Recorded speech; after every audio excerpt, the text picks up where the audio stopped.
Tonight's top story begins with a profound inquiry into the human condition, what becomes of those who labour without feeling the warmth of affection. It raises a critical question about the beloved figure, Mr. Rogers. Was the broadcasting icon truly the paragon of gentleness the public revered, or does our investigative report reveal a more complex narrative behind the man who made entire generations feel recognised, validated and secure? However, sources suggest that behind that carefully modulated, soft-spoken delivery, Fred Rogers possessed a dimension that the television cameras never managed to document. It centres on the fundamental values that drive our society, which analysts believe are crucial because they create the necessary space for viewers to process and reflect upon the discourse that has just taken place. Yet, in a development reported prior to his passing, Rogers' widow brought to light a sobering reality. What she disclosed was not an anticipated scandal, but rather a deeply personal burden regarding the weight of his legacy. This revelation has the potential to fundamentally alter the nation's collective memory of America's favourite neighbour, casting his lifetime of service in an entirely new light. We must ask, what if the most politically significant children's programme in television history succeeded not through high-budget graphics or boisterous characters, but through the sheer diplomatic force of one man addressing the human soul? Join us as we take a deep dive into that neighbourhood to examine the gentle revolution that quietly upended the status quo of educational broadcasting. It began as a modest initiative by Fred Rogers that sparked a massive cultural shift. Mr. Rogers' Neighbourhood was not just a programme, it was a policy shift that redefined the concept of American childhood. Reports confirm that Fred Rogers never sought the celebrity status of a television star. His primary objective, according to historians, was to engage children exactly where they stood, right at the intersection of their overwhelming emotions, their inquiries about the world, and their developing moral compass. He achieved this through a strategic application of a calming vocal cadence, direct eye contact, and a fabricated neighbourhood that had tangible, real-world impacts on millions of lives. When Mr. Rogers' Neighbourhood first hit the airwaves on PBS in 1968, a year of significant political turmoil, it notably lacked the flashing lights, chaotic characters, or rapid-fire narratives typical of the era. It was deliberate, methodical and calm, almost disarmingly so in a television landscape dominated by noise and distraction. Fred Rogers would execute his daily protocol, entering the door, hanging up his coat, donning that now iconic cardigan, and swapping formal shoes for sneakers before commencing the anthem, "Won't You Be My Neighbour?" Critics have long noted that it functioned less like a broadcast production and more like a diplomatic visit from a trusted ally. That, reports indicate, was the strategic intent. Rogers engineered the programme to serve as a sort of emotional laboratory or classroom for the developing mind. While competing networks focused on academic metrics like numeracy and literacy, Rogers was pioneering a curriculum on emotional intelligence, helping citizens navigate fear, anger, sorrow and joy, providing the lexicon to articulate internal states. The programme fearlessly addressed hard-hitting domestic issues such as divorce mortality, racial tensions and disability, refusing to condescend to its young demographic. It was defined as slow television, certainly, but every second was calculated and deeply intentional in its messaging. The broadcast also transitioned into the neighbourhood of make-believe, a sovereign territory where puppets like King Friday the 13th, Daniel Tiger and Lady Elaine Fairchild enacted socio-political dramas mirroring real-world conflicts. Notably, Rogers provided the voice for several key figures himself, with analysts suggesting each character represented a fragmented aspect of his own complex personality. Over a staggering tenure of 31 seasons, spanning from 1968 to 2001, Mr. Rogers' Neighbourhood broadcast 895 episodes to the nation. That figure is not merely impressive. Industry experts classify it as unprecedented for a programme with such a specialised niche mandate. Its endurance in the ratings was not due to spectacle, but rather its integrity. Rogers understood that the youth demographic did not require more audiovisual chaos. They required stillness. They required transparency. Furthermore, they required a figure of authority who did not dismiss their crises as merely trivial, childish matters. Consequently, each episode was preserved as a time capsule of psychological comfort and stability. There were no artificial laugh tracks, no jarring sound effects, and no commercial interruptions, just Rogers addressing the lens as if he were conducting a private briefing with you. For a significant portion of the electorate, particularly those residing in unstable environments or feeling marginalised, those 30 minutes with Mr. Rogers represented the single most secure period of their day. While the editorial tone was subtle, the roster of visiting dignitaries often made significant waves. Rogers hosted representatives from every sector of society: artists, musicians, scientists, and even members of the animal kingdom to convene, educate, or simply exist in the moment. High-profile figures like Yo-Yo Ma appeared, demonstrating to the youth how instrumental music could articulate emotions where rhetoric failed. Even cultural icon Julia Child brought her charisma and culinary expertise into Rogers' kitchen. LeVar Burton, a fellow champion of literacy from Reading Rainbow, was another distinguished guest. The illusionist David Copperfield also appeared, contributing a segment of wonder to the neighbourhood's proceedings. Legend Tony Bennett offered his vocal stylings and genuine warmth. Perhaps most notably Coco.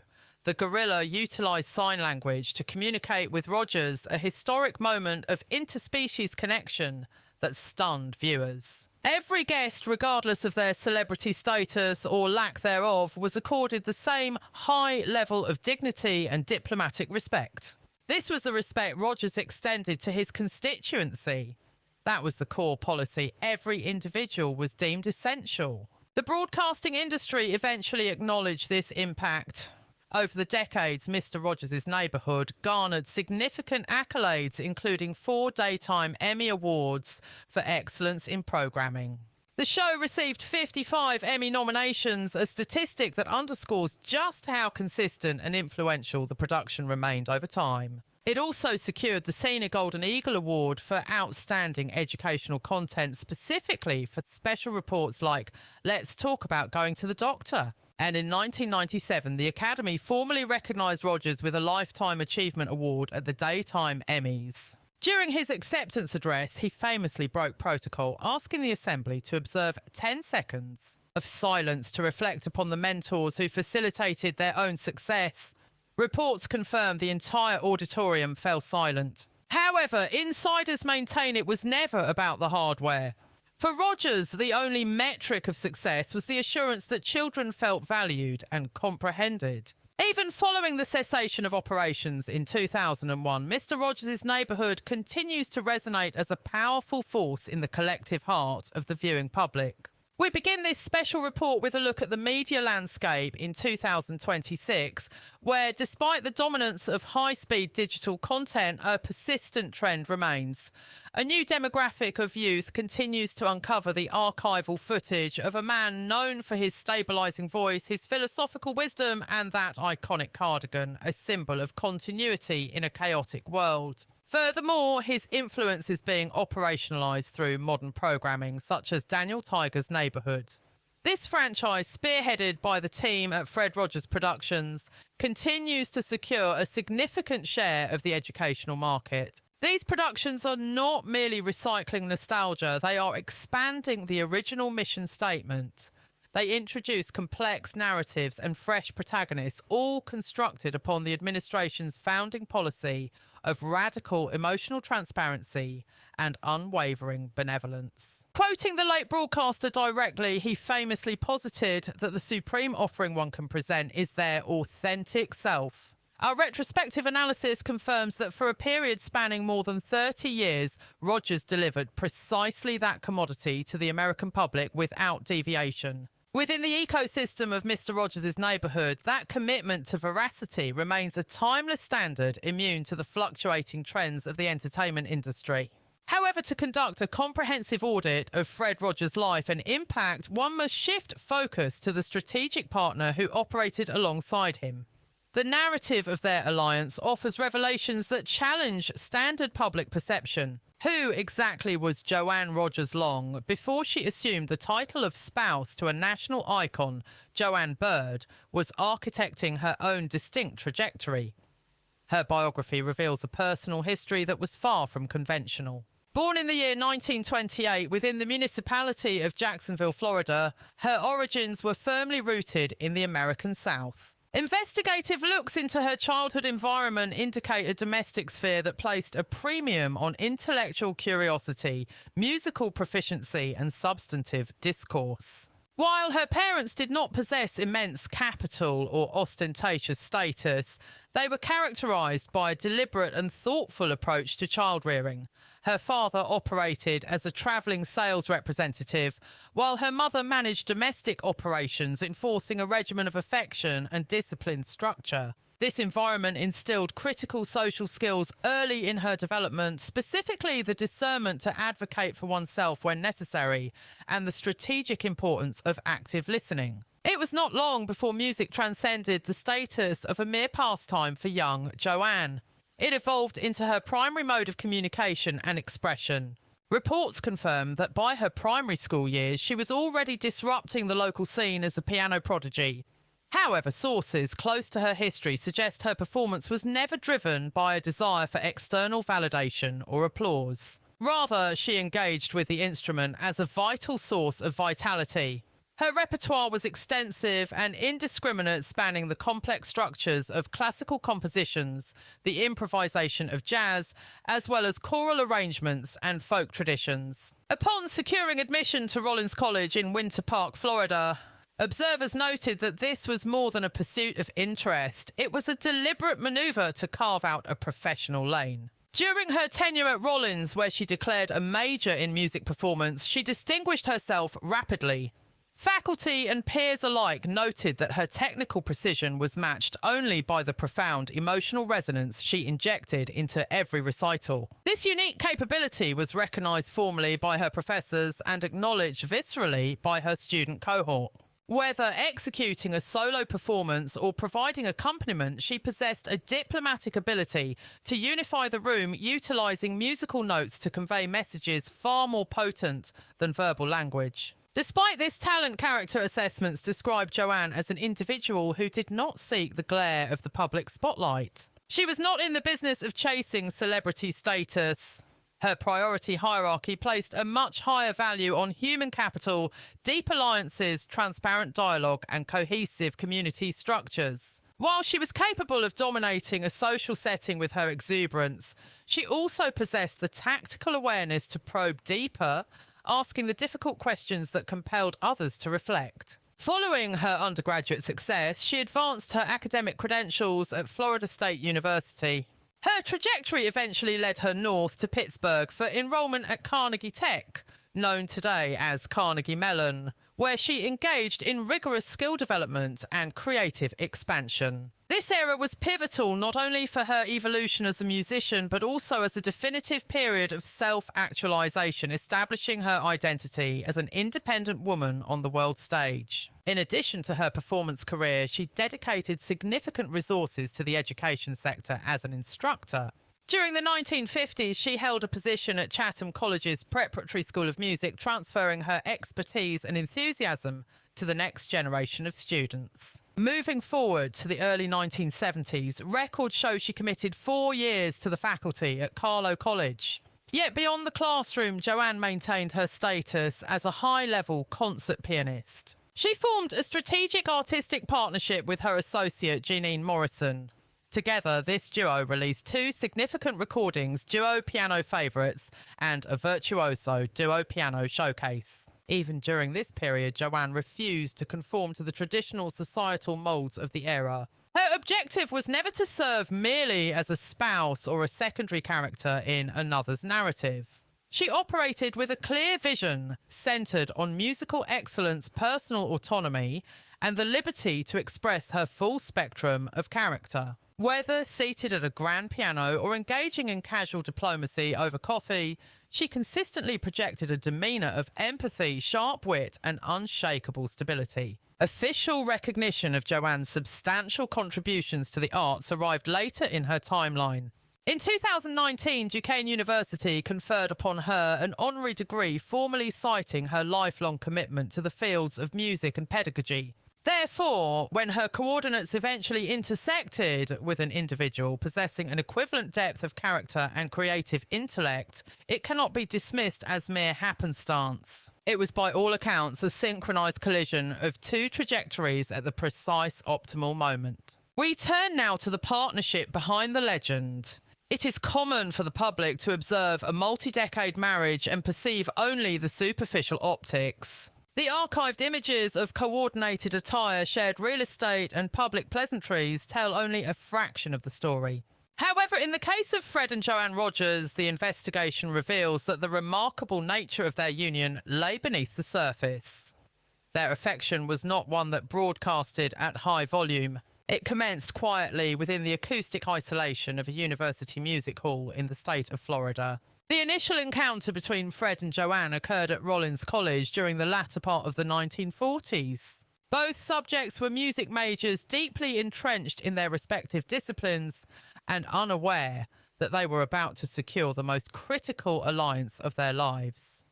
Joanne, notably, was not an individual easily swayed by surface-level charisma. Possessing an innate musicality and an incisive intellect, she had a developed capability to dismantle pretense instantly. What ultimately arrested her attention was neither Fred's charm nor his projected career earnings. It was his unique methodology of listening. He engaged in active listening of a caliber rarely seen, treating interlocutors with a gentleness that was statistically anomalous. Their rapport developed organically within the confines of practice rooms and during collaborative recitals. This was not a partnership constructed on the cliches of candlelight dinners or grandiose romantic gestures. What they established was far more significant than a fleeting romance. It was a fortified coalition grounded in a shared cadence, a profound intellectual alignment, and a sanctuary of emotional security. Indeed, but the critical headline here is that they communicated on a frequency that bypassed the static understanding one another in a manner that very few counterparts ever achieve. Following their collegiate tenure, the logistics of their union faced immediate headwinds. Fred departed for the high-pressure environment of New York to launch his career with NBC, leaving Joanne stationed down south in Florida. While modern pundits might argue that long-distance relationships are challenging in the digital age, we must look at the historical context of that era. There were no instant text messages, no video uplinks via FaceTime. There was simply ink parchment and an immense amount of strategic patience. Yet the correspondence never ceased. Every single envelope delivered more than just status updates. They contained layers of classified emotion, deep-seated longing, and a rapidly solidifying treaty of trust. Then came the breaking development, the correspondence that changed everything. Fred's formal proposal. Buried within the briefing of daily events was the inquiry that would define their future administration. Sources indicate Joanne was so overcome by the magnitude of the moment that she sprinted to the nearest public payphone to confirm her acceptance immediately. In her haste, she reportedly almost misplaced the document in transit. She secured that critical piece of paper thereafter, and rightly so. It was the founding charter of an unshakable legacy. The couple officially ratified their union in 1952, initiating a partnership that would span more than 5 decades of changing cultural tides. However, let us be clear, this was not a ceremonial union designed for public display. It was a dynamic, living entity complex, occasionally chaotic, humorous, and undeniably authentic. The musical arts remained a pillar of their domestic policy. They frequently engaged in piano duets, finding value in the harmonious outcomes as well as the inevitable human errors that occurred during the performance. They developed their own internal dialect, a series of inside jokes and shorthand codes that no outsider could fully decrypt. When the demands of Fred's broadcasting career escalated or the noise of the outside world reached a fever pitch, Joanne served as his sovereign territory of peace. Together, they raised 2 constituents, James and John. The domestic sphere was governed with structure but permeated with warmth. It is crucial to note that Joanne was far more than a figurehead or merely the mother of Fred Rogers' children. She operated as the emotional chief of staff for the entire household. She guarded his perimeter, facilitated his creative process, and issued necessary challenges to his policies when required. She comprehended the strategic value of his silence, his rigid routines, and the profound depths of his character that the cameras rarely captured. Most significantly, she never attempted to amend his constitution. Public opinion polls often categorised Fred Rogers as a simple man, benevolent, certainly, but lacking complexity. That assessment was fundamentally flawed. Insiders, particularly Joanne, recognised that he was a multidimensional figure. He absorbed the heavy burden of society's collective pain and carried it with him. He harboured deep-seated concerns regarding his efficacy and his moral standing. Joanne was the sole advisor who truly grasped the weight of that internal struggle. She managed his complexities without hesitation, granting him the executive clearance to be both compassionate and imperfect simultaneously. Even as Fred ascended to the status of a national icon, their marital administration remained stable and grounded. They did not govern for approval ratings or media attention. Their priority was the domestic agenda mornings filled with musical composition and laughter that erupted spontaneously during the routine operations of daily life. It was a companionship built on total transparency and unconditional support. This was not a fabricated fairy tale narrative, and that reality is precisely what gave it such structural integrity. Behind the widely broadcast legend was a partnership forged in diligence, mutual respect, and ironclad loyalty. While the viewing public perceived Mr. Rogers as the soft-spoken figurehead in a cardigan, Joanne had full security clearance to see the man behind the lens, his anxieties, his vulnerabilities, and his rigorous discipline. She possessed intelligence that the general public lacked, and she maintained the confidentiality of those sectors.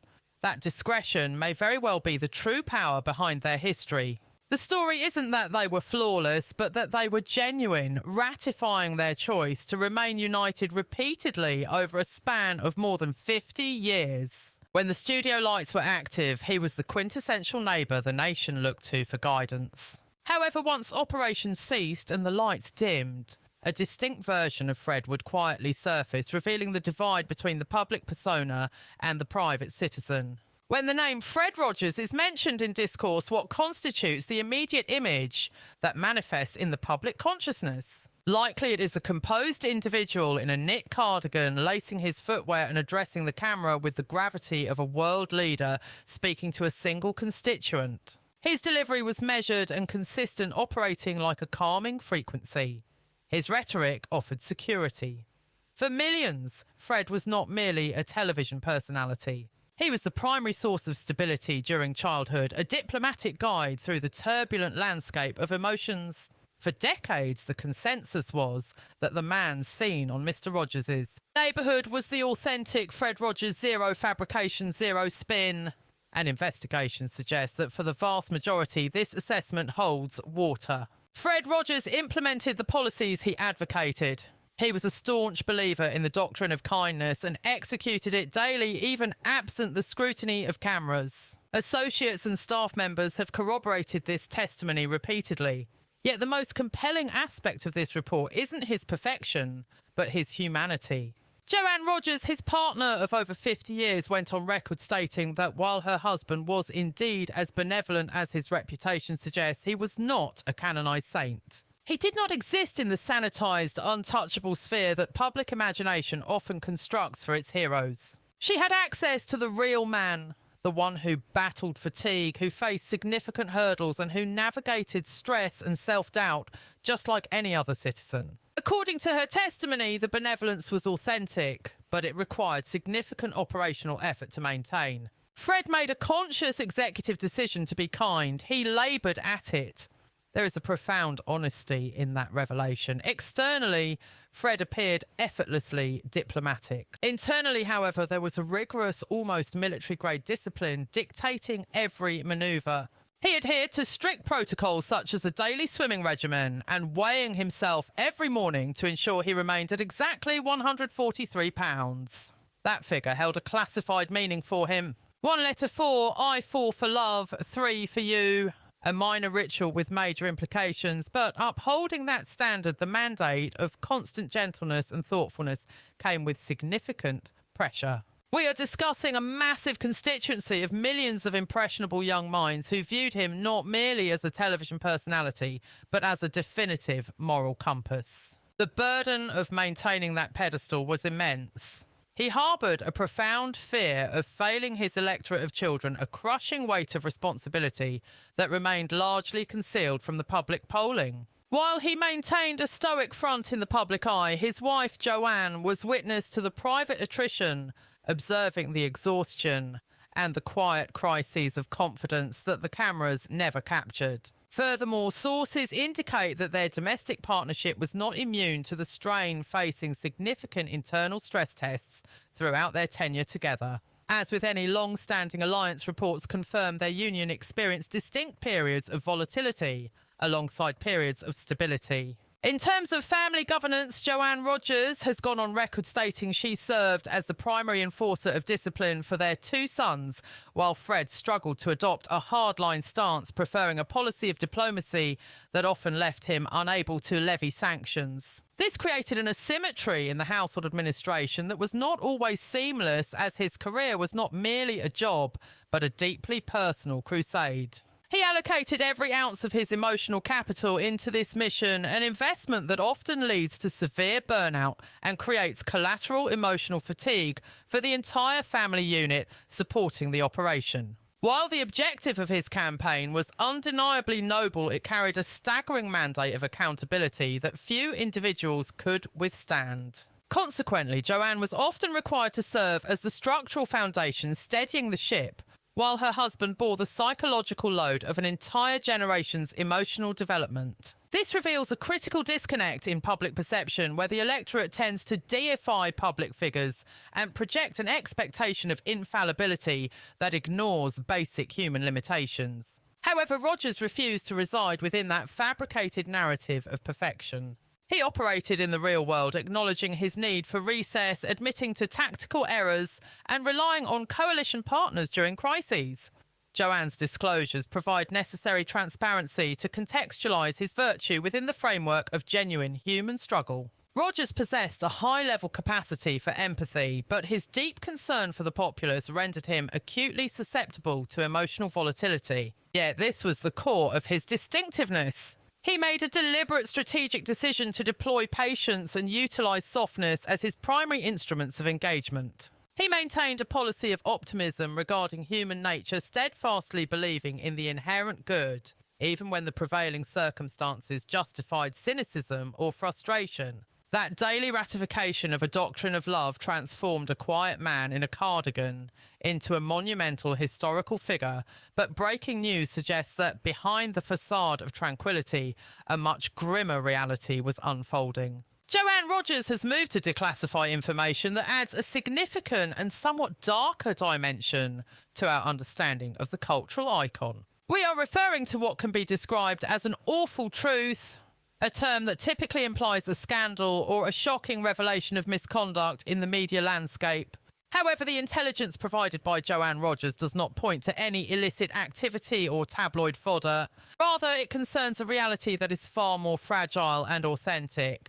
It is the type of factual disclosure that is difficult to broadcast because it is inextricably linked to profound suffering, vulnerability, and quiet fortitude. While Rogers' public approval ratings were driven by his projected aura of serenity and benevolence, the private situation was deteriorating, as his closest confidant, Joanne, held exclusive access to the unauthorised chapters of his existence that remained off-limits to the general public. Reports confirm that his administration's final days were dominated by a severe combat against gastric cancer, a complex emotional and spiritual campaign for the couple, rather than just a physiological struggle. It is within these untelevised moments that the full gravity of the situation becomes apparent, not a story of disgrace, but a stark look at the mortal struggles confronting a national treasure. Joanne has issued statements detailing the immense courage with which Rogers confronted his diagnosis. Yet the crisis also exposed significant periods of isolation and existential doubt that were completely incongruent with his curated public image. Even a figure synonymous with infinite patience was not immune to private internal conflicts, and the onset of the disease reportedly took the Rogers camp completely by surprise. Initial reports suggest he experienced minor gastrointestinal distress symptoms that were easily dismissed as negligible or routine health fluctuations. According to Joanne, Rogers attempted to manage the escalating situation internally, adjusting his dietary protocols and bearing the increasing discomfort with his trademark stoicism. However, once the pain threshold was breached, they sought professional medical intervention, and the resulting diagnosis was devastating. The malignancy had metastasized, and the prognosis was critically poor. The subsequent period was defined by grueling treatment schedules, a physical deterioration, and the sobering realization that his administration was nearing its absolute term limit. This environment effectively destabilized Rogers' usual demeanor of certainty, replacing it with a raw and unprecedented vulnerability. Despite the adverse conditions, he maintained his forward momentum, determined to remain active in the initiatives and alliances he held dear. In January of 2003, mere weeks before his death, he executed one of his final public duties as Grand Marshal of the Rose Parade in Pasadena, demonstrating an unwavering commitment to his public service obligations. Following a major surgical procedure to resect a portion of his stomach, Rogers underwent a period of hospitalization before being discharged to receive palliative care at his private residence. Joanne recounts that engaging with the piano provided him brief intervals of respite and tranquility, even as his physical infrastructure began to fail. The end came on February 27, 2003. He passed away at his headquarters, surrounded by immediate family, just 24 hours after celebrating his grandson's birthday. For several years following the event, Joanne maintained a strict embargo on these specific details, largely to protect his privacy and preserve the carefully curated image he had built over decades of broadcasting. However, upon review, she concluded that suppressing this aspect of the narrative was a disservice to historical accuracy and to the constituency that revered him. She determined that full transparency regarding his end-of-life struggle was the most effective way to honour his legacy with integrity. One of the most significant revelations from Joanne's testimony concerns the profound impact the disease had on their marital dynamic. While Rogers had historically served as the stabilising force within the family unit, the onset of the illness necessitated a dramatic shift in the balance of power. Joanne was forced to assume the primary role of caregiver, a mandate that carried its own significant logistical challenges and emotional burdens. In a deeply moving disclosure, she articulates the profound dichotomy of her experience holding on to an overwhelming sense of adoration while simultaneously enduring the crushing strain of witnessing a spirit once so vibrant and vivacious confronting the gravest of physical battles. The dynamic shifted irrevocably. The figure she had so long revered transformed into a vulnerable soul, requiring her constant nursing, boundless patience, and often simply her silent, steadfast presence to anchor him through the waves of agony. Through a series of candid engagements and cinematic features, most notably the critically lauded documentary Won't You Be My Neighbour, Joanne has unlocked the vault to intimate previously untold narratives regarding the final chapter of Fred's earthly journey. Illustrating his indomitable spirit, she recounted with touching clarity how he managed to preserve his trademark wit and sense of humour even whilst navigating the most harrowing corridors of his illness. It became evident that Fred's uncanny capacity to locate a glimmer of illumination within the encroaching shadows did not dissipate as his physical condition deteriorated. Rather, that quality underwent a metamorphosis, revealing a facet of his character that was distinct from his public persona, yet remained equally, if not more, awe-inspiring to those privileged enough to witness it. Reflecting on the poignant final days preceding his departure, Joanne recalled a specific intimate exchange in an interview, noting how she offered him the ultimate reassurance. "I told him quite plainly, you must know that we are going to be okay. We shall endure." She assured him that their sons would thrive and that she herself would strive to cope a permission that allowed him to let go. Consequently, when the moment came, she sensed he departed not with fear, but with a profound tranquility and perhaps even a touch of joy. Joanne's resolve to bring these private tribulations into the public domain stems from a deep-seated foundation of affection and a fierce desire to protect the authenticity of their shared narrative. She possesses an acute understanding of the monumental gravity of Fred's legacy, fully recognising how millions have canonised him as an unblemished beacon of benevolence and hope in a tumultuous world. Marking the occasion exactly 2 years following his passing, she mused on the nature of mourning, stating, "Would it not be splendid if we could simply decree to ourselves, right, you have grieved sufficiently. The allocated period for sorrow has concluded. Now is the moment to pull oneself together." Yet she confessed the reality is far starker. Her experience oscillates wildly, with certain days bringing a surge of vitality and purpose. Conversely, other days leave her feeling utterly drained and hollow, underscoring the harsh truth that the process of grieving is a physically and emotionally exhausting endeavour. These introspective reflections from Joanne serve as an invitation for the public to deconstruct the image of Fred Rogers as a remote saintly icon, revealing instead a man who grappled with the same agony and uncertainty as any other human being. Nevertheless, amidst the turmoil, he made a conscious daily decision to embody kindness and authenticity right up to his final breath, a reality that renders this truth not a tragic horror, but a potent testament to the human spirit. Even in the wake of Fred's passing, Joanne refused to shut the book on their shared mission. Instead, she boldly turned the page, and her subsequent actions took the world entirely by surprise. This marked the commencement of Joanne Rogers' pivotal era, where she assumed the mantle of guardian and chief proponent of the vast legacy Fred had left behind. Following the death of Fred Rogers in the year 2003, the prevailing expectation was that Joanne would retreat into a quiet, private mourning. However, she defied convention and charted a markedly different course. Rather than dissolving into the background of history, she emerged as the indomitable, steady force, ensuring that Fred's message remained vibrant and relevant in the public consciousness. For well over 50 years, the couple had cultivated a life defined by altruism and clear purpose, and Joanne was determined to ensure that this unique spirit did not evaporate upon his departure. Joanne did not merely hold a ceremonial title, she assumed active command as the chair emerita of Fred Rogers Productions, the very entity Fred had established to produce his beloved television programmes. As the global media landscape underwent rapid and turbulent shifts, she stood as a bulwark, guaranteeing that the core ethical heart of Fred's work remained uncompromised and robust. Under her watch, the programmes continued to instruct children on the nuances of emotional intelligence, camaraderie and empathy,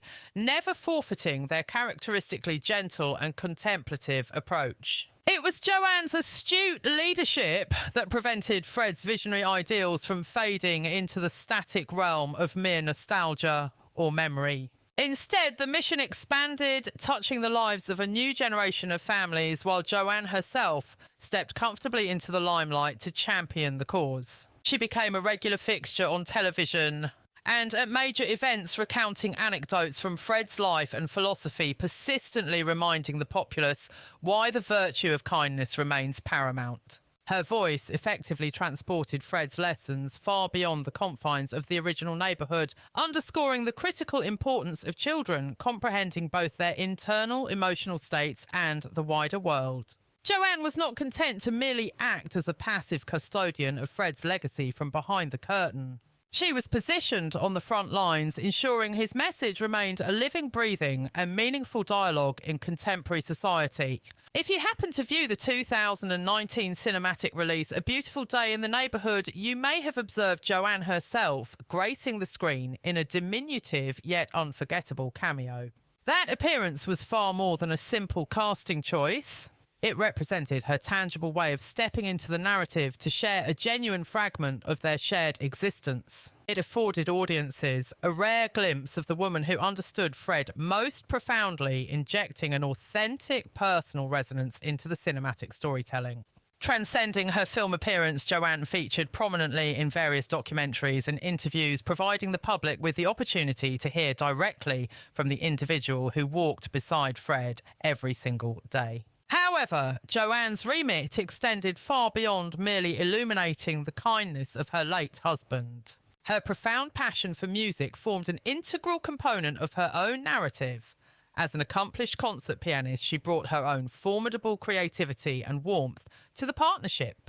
Her musical expressions resonated with audiences much in the way Fred's words did, serving as a poignant reminder that the arts and human kindness are inextricably linked. Those within her inner circle frequently speak of her sharp wit and grounded wisdom as defining characteristics. These attributes perfectly complemented Fred's gentle warmth, rendering her the ideal partner in the endeavour to keep his spirit vibrant. Upon Fred Rogers' passing in 2003, the profound messages he bequeathed continued to whisper through the very fabric of the world he so cherished. And among these, none resonated more powerfully than the simple, somewhat mysterious numerical code he held closest to his heart. Had you ever inquired of Fred Rogers regarding the physical manifestation of love, he might well have responded with 3 distinct integers, 1, 4, and 3. Recall our previous mention of this curiosity. It was neither random chance nor a passing fad.